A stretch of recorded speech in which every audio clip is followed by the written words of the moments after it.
দেখো কথা বন্ধ করো। দেখো এইখানে অনেকগুলো টুলস আছে, এই লেসো টুল, ম্যাগনেটিক লেসো টুল। লেসো টুলের কাজ হচ্ছে ফ্রি ভাবে সিলেকশন করে, ঠিক আছে? ধরো এই শুধু মাথাটাকে সিলেকশন করতে হবে, ফ্রি ভাবে আমরা সিলেকশন করতে পারি কোনো অংশ। কিছুটা পেইন্টও ছিল, selection, free from selection. Same জিনিস, লেসো টুল, পলিগন লেসো টুলের কাজ সেম, কিন্তু এর কাজ আছে ফ্রি ভাবে আমি যেমন ইচ্ছে তেমন ভাবে সিলেকশন করতে পারি। সিলেকশনটা ঠিকঠাক করে হয় না, তাই এর কাজও করে না, ঠিক আছে? নেক্সট রয়েছে ম্যাগনেটিক টুলস। ম্যাগনেটিক টুলস এর কাজ কি? তোমার কিছু করতে হবে, জাস্ট এটা ক্লিক করো, ক্লিক করো, ওর যে সেম কালার আছে সেম কালার অনুযায়ী ম্যাগনেটিক সিস্টেমে সিলেকশন হবে। মানে চুম্বকে যেমন টেনে ধরে, এই দেখো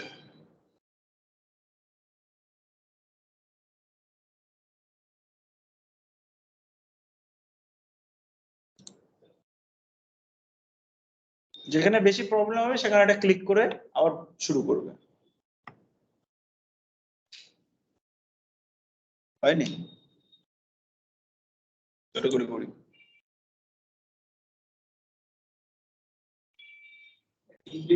কিছু ক্লিক করছে না, একটা ক্লিক জাস্ট করেছি, যে মাউসের একটা ক্লিক করেছে আর কিছুই না। এই দেখো এখানে শুরু করছি, তো এখানে জাস্ট এটা ক্লিক করছি, ক্লিক করার পরে এটাকে মাউস ওটাকে ধরে নিয়ে যাচ্ছে, এখান থেকে পয়েন্টারটাকে ধরে নিয়ে যাচ্ছে, এই এই কিছুই না, দেখো।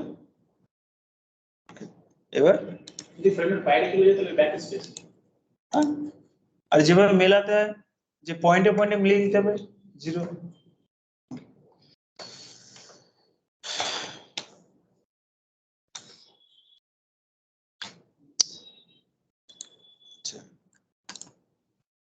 ম্যাজিক টুলের কাজ জানো? ক্রপ টুল। ক্রপ টুল আছে যে আমার ছবির সম্পূর্ণ এটা লাগছে না, আমার এইটুকু লাগবে। ক্রপ টুলের কাজ পাসপোর্ট সাইজ পিকচারের সময় দেখিয়েছিলাম, এটাকে মাপ দিয়েও কাটা যায়, আবার এটা ফ্রিলি ভাবে কাটা যায়, যে আমি যতটুকু দরকার ততটুকু ক্রপ করব, বাকিটুকু আমি ডিলিট করে দেবো। এবার পিকচারে এইটুকু লাগবে, এটা দিয়ে বাকিটুকু ক্রপ হয়ে গেল।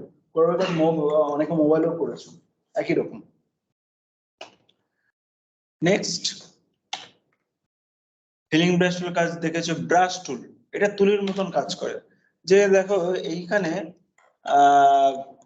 চুনটা একটু ইয়ে করতে হবে, কালার করতে হবে, ব্ল্যাক কালার করতে হবে, ব্ল্যাক বা অন্য কালার করবো, ব্রাউন কালার করবো, তো তার জন্য কি করে ব্রাশ টুলের মাধ্যমে করতে পারি। তার জন্য আগে থেকে সিলেকশন করে নিলে ভালো হয়, তার না হলে যে কোনো জায়গায় কালারটা চলে যাবে।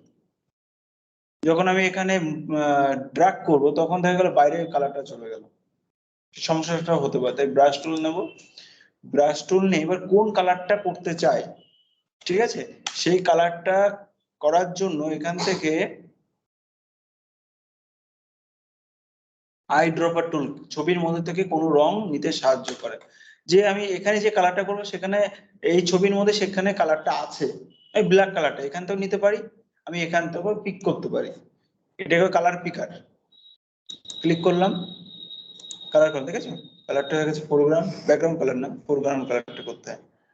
পিক করলাম, এবার আমি কি করব, ব্রাশ টুলটা নিলাম। ব্রাশ টুল ছোট বড় করার জন্য সেম টুল, যেমন ছোট বড় করার জন্য সেকেন্ড ব্র্যাকেট, সেকেন্ড ব্র্যাকেট হচ্ছে ক্লোজ হচ্ছে বড় করার জন্য, আর ওপেন হচ্ছে ছোট করার জন্য। এবার এটাকে ড্র্যাগ করার পরে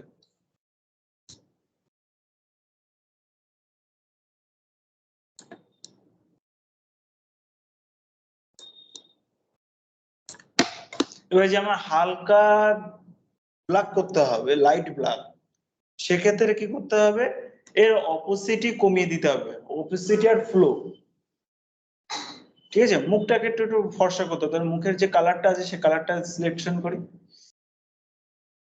এই কালারটা একটু করতে চাই, এই কালার সিলেকশন হলো। এবার আমি ব্রাশ টুল নিলাম, নিয়ে এরপরে ড্র্যাগ করছি। মনে হচ্ছে না আর একটু কমাতে হবে, তা অপোজিটে কমিয়ে দাও, কালার বেশি হয়ে যাচ্ছে। চেঞ্জ বুঝতে পারছো?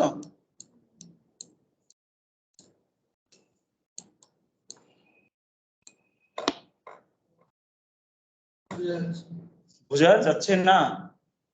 যাচ্ছে।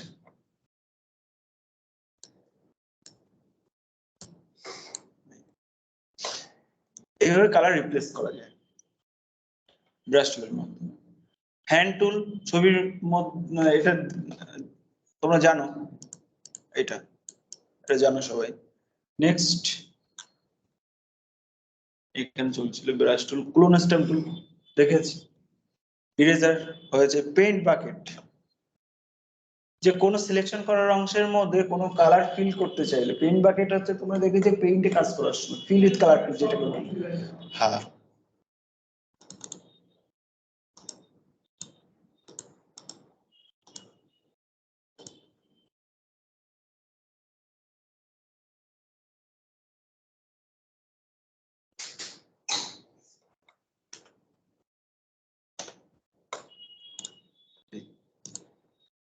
কোন কালারটা করতে চাই সেটা করে দিই। আমি এটা দিয়ে সিলেকশন করলাম যে এই কালারটা করতে চাই। এবার পেইন্ট বাকেট নাও, ঠিক আছে, একটা কালার হয়ে গেছে, তাই বর্ডার চলে এসেছে। তো ওখানে এক একটার মধ্যে 3টে 4টে হয়ে গেছে। বুঝেছো তো? এটা দেখেছো তো গ্রেডিয়েন্ট কালার। এগুলো ওই ব্রাশগুলোর পাশে যে অনেক অপশন, সব অপশন লাগে না, দেখা লাগে না, অনেক অপশন আছে।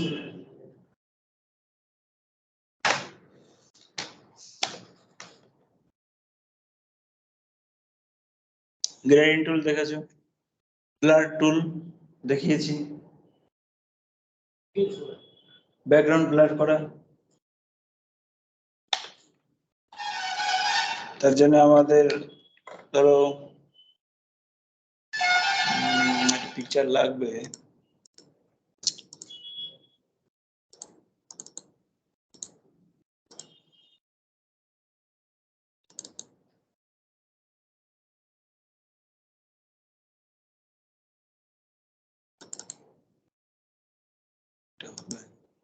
যদি ব্লার করা আছে এটা।